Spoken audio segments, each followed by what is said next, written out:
Today we will take a look at how I transport large cacti, which should be of interest to those of you planning a move. I think it's better to take your plants with you to your new home rather than selling them before the move and then having to start a collection again from scratch at your new destination. It's not like a sofa or a dinner table that you can sell before you leave and then buy another one when you arrive. With cacti, there is a deeper connection, and if you shared your life with them for years, it'd be a shame to part with them just because you have to relocate.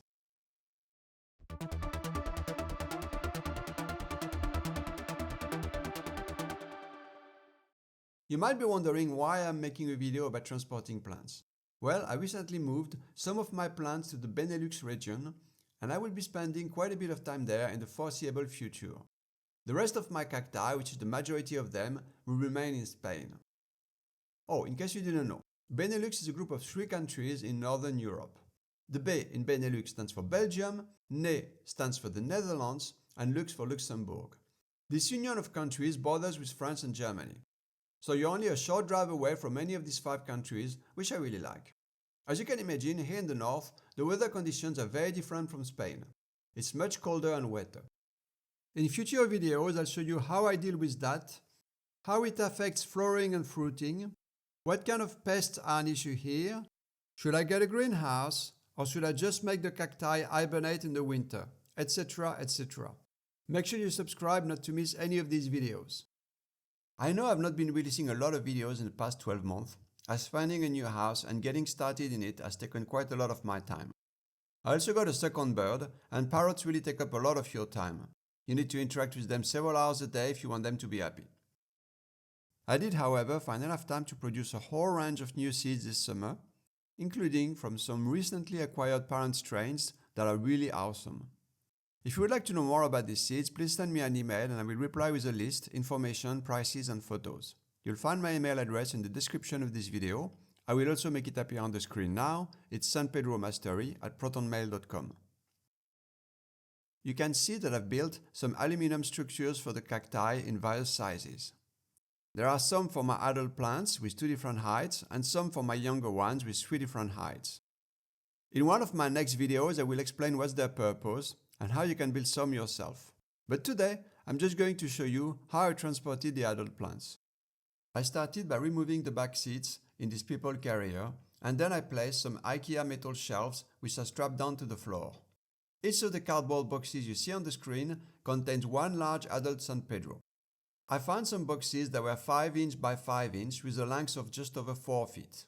In centimeters, that's 12 by 12 with a length of 1.25 meters. I had to cut each plant to that exact length. I know it's a shame to chop them, but on the flip side, it is neat to start over with all the plants at about the same height, as opposed to all different heights like before. Like this, it will also be easier to spot which strains grow faster than others. You'll notice that there is 1 cactus in the center that is still in its spot. It's an important one to me, Pacanoy TPM SPM, and for that reason I did not want to cut it. Especially since it's not that tall. If I'd cut it, it would have been even shorter and likely to etiolate. Behind it, you can see my Tuskegee ivy. This is a very special plant. I only have 1 cutting of ivy, and I believe it's the only one in existence since the mother plants were all destroyed by a bulldozer the day after I saved it. A sad story that I will tell you when I make a spotlight video on ivy. This potted plant was too tall for the inside of my car by just a couple of inches, so I removed the pot and soil, and like this I managed to just make it fit. It still has its roots, but there is no soil. In this box is another San Pedro with roots that I did not want to cut. You can see from the size of the box, compared to the other cuttings next to it, that this plant was substantially longer than a 4-foot box, so I used 2 boxes to make a longer one. Here the grafted plant laying on top of that shelf was not only too long for one of the boxes, it was also too wide.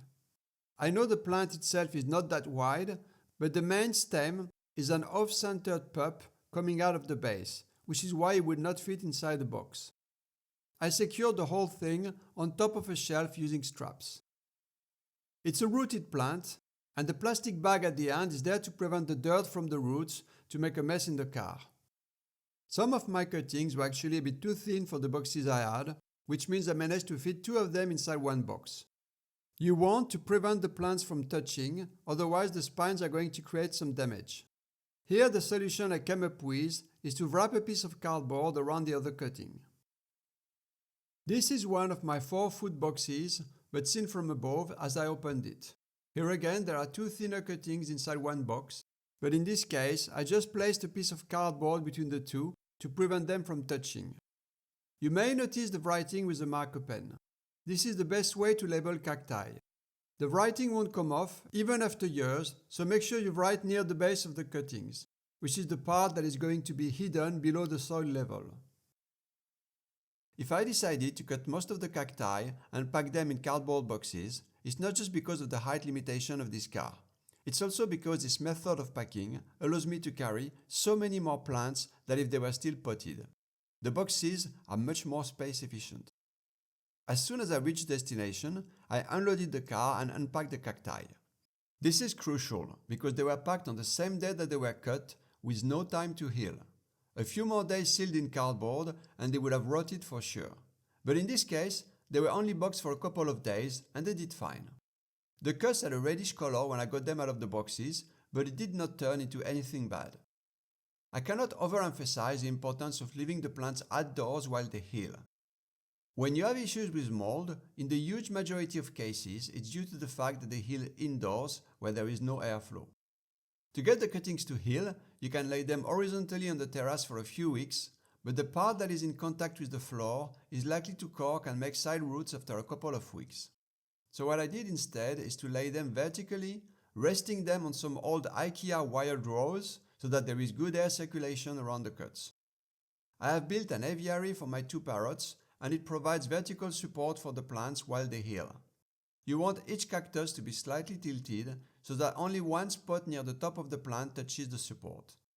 If on the other hand the plant is perfectly vertical, then it will make contact with the support on its whole length and you might get side corking.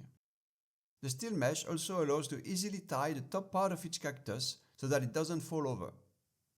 Likewise, shading material can be attached to the mesh to protect the cuttings from the sun if need be. If you see similarities between the aviary and those structures I've made for my cacti, you are right, they are built the same way. They provide not just shading, but also excellent airflow, which obviously isn't the case with the greenhouse. They are also very sturdy and stable, and being made of aluminum, they won't rust. Once the cuttings were healed, which took about 3 to 4 weeks, it was time to pot them. I started by putting some soil at the bottom of each pot. It's my usual soil mix of 1 part perlite, 1 part earthworm castings, and 2 parts regular potting soil. The amount of soil that you put at the base of the pot depends on how tall your cutting is. A tall cutting will require to be planted deeper down so that it doesn't start tilting. In which case, you probably don't want to place too much soil at the bottom, as most of the pot's height will be needed to give the cutting stability. This is something I already explained in one of my earliest videos titled How to Replant a San Pedro cactus cutting. Then I placed the cutting on top of the soil, and I filled the rest of the pot with volcanic rocks.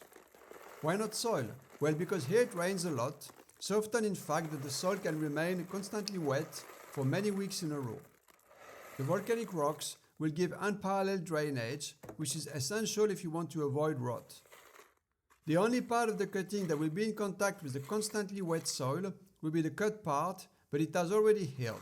Therefore, it can handle wetness for a lot longer than the green flesh on the sides. This method really works. Just look at them. After a very rainy growing season, not a single one of them has rotted. In about a year from now, the green flesh that has been in contact with the volcanic rocks will have corked. At that point, you can replace the volcanic rocks by the same type of soil mix that you used at the base of the pot.